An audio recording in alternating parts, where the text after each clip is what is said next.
ویسے تو انسان کے دماغ کی جو اسٹڈی کی جائے تو وہاں پر گوشت ملے گا، خون ملے گا، اور کیا ملے گا؟ جو دماغ میں عقل ہوتی ہے وہ تو نظر نہیں آتی نا؟ آتی ہے کیا؟ نہیں آتی نا؟ تو وہ دماغ میں عقل کہاں سے آئی؟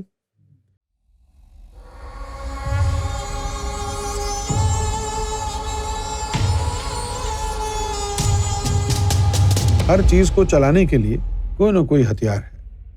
کبھی آپ نے سوچا کہ یہ جو سمندر کی لہریں ہوتی ہیں، یہ لہریں ندی میں کیوں نہیں ہوتی؟ یہ لہریں جھیل میں کیوں نہیں ہوتی؟ اور یہ سمندر جو ہے مستقل آگے بڑھتا کیوں نہیں ہے؟ ایک مقام پر رکا ہوا کیوں ہے؟ وہ اس لیے ہے کہ ان لہروں کو بنانے اور چلانے کے لیے اللہ نے ایک مخلوق بنائی ہے، موکلات۔ وہ موکلات ان لہروں کو پیدا کرتے ہیں، ان لہروں کو چلاتے ہیں۔ اور سیلاب یا طوفان جب آتا ہے تو اللہ کی طرف سے ان کو حکم ہوتا ہے کہ لہروں کو تیز کر دو، تو سمندری طوفان آ جاتا ہے۔ اچھا، جس طرح انسانوں کو گمراہ کرنے کے لیے شیطان ہوتا ہے، جنات ہوتے ہیں، اسی طرح سمندر کے اندر بھی جنات ہوتے ہیں، وہ بھی ان موکلات کو ڈسٹرب کرتے رہتے ہیں۔ تو جنات سمندر میں کیا کرتے ہیں؟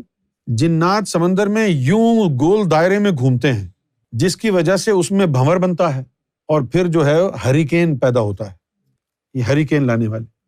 اور پھر یہی ہریکین جو ہے پانی کا اور پھر ہوا کا ہریکین بھی اسی سے بن جاتا ہے، جس کو امریکہ کے مختلف حصوں میں، خاص طور پر سدرن اسٹیٹس میں ٹورنیڈوز آتے ہیں۔ اب وہ جو ٹورنیڈو ہیں وہ کیا ہیں کہ ہوا کا جو ہے نا ایک گول دائرہ بنتا ہے، جس کے اندر وہ بنتا رہتا ہے اور ہر چیز کو انویلوپ کرتا رہتا ہے، وہ چلتا رہتا ہے۔ تو یہ شیطانی چیز ہے، اور جو لہروں کو چلانے والے ہیں وہ موکلات ہیں۔ اب انسان کا دماغ ہے، ویسے تو انسان کے دماغ کی جو اسٹڈی کی جائے تو وہاں پر گوشت ملے گا، خون ملے گا، اور کیا ملے گا؟ جو دماغ میں عقل ہوتی ہے وہ تو نظر نہیں آتی نا؟ آتی ہے کیا؟ نہیں آتی نا؟ تو وہ دماغ میں عقل کہاں سے آئی؟ اس دماغ کو عقل فراہم کرنے کا کام ایک روح سے ہے۔ وہ روح دماغ میں رہتی ہے، اس روح کا نام لطیفہ انا ہے، اور اس کے اوپر 3 پردے ہیں، اور ہمارا جو لطیفہ نفس مقام ناف کے اوپر ہوتا ہے، اس کا اثر یہاں سے شروع ہو کر دماغ پر تک جاتا ہے، اور یہ ہماری عقل کے اوپر قبضہ کر لیتا ہے۔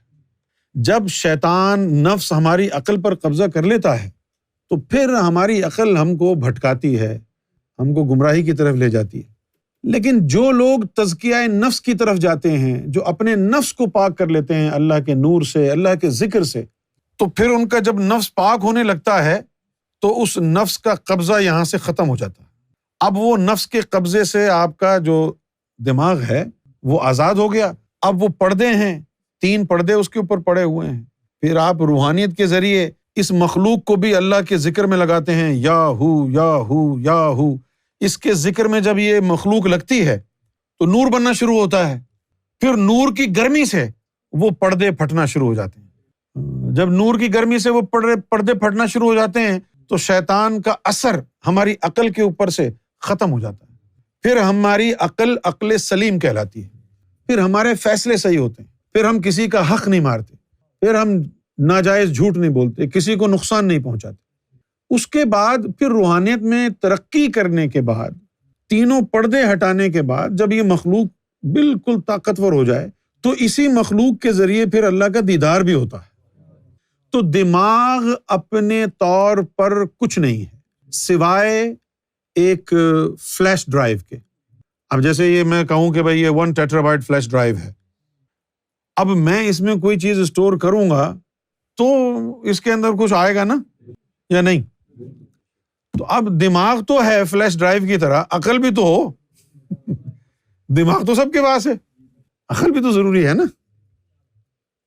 یہ معمولی عقل یہ تو عام ہے، لیکن جو فراست والی چیز ہے، جو دور اندیشی کی ہے، جو باریکیوں کو سمجھنے والی ہے، وہ اس وقت آتی ہے جب انسان اس مخلوق کو بیدار کر لیتا ہے۔ پھر یہ عقل ہمیں اللہ کی طرف لے جاتی ہے کہ اے دنیا کی تو 4 دن کی زندگی ہے، آخرت کا سوچو۔ پھر ہمیں عقل ایسا کہتی ہے، اور جب یہ شیطان کے قبضے میں ہوتی ہے تو وہ کہتے ہیں جی کس نے دیکھی ہے جنت، جو کچھ ہے ادھر ہی ہے، بھئی یہی انجوائے کر لو۔ تو یہ ساری ہماری عقل کے کارنامے ہیں۔